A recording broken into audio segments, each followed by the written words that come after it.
Hello guys, i-share ko lang guys.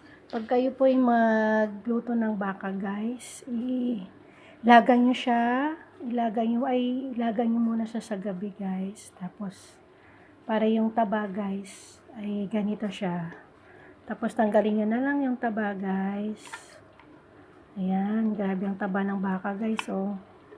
Dapat sa gabi pa lang, pakuluan nyo na siya guys, para magdamag. Ganito siya, para yung taba, tatanggal natin guys.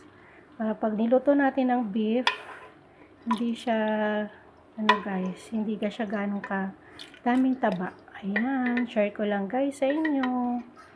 Para aware tayo sa ating nilulutong beef, para sa ating kalusugan guys. Kasi itong taba guys, nakakabara po ito sa ating puso.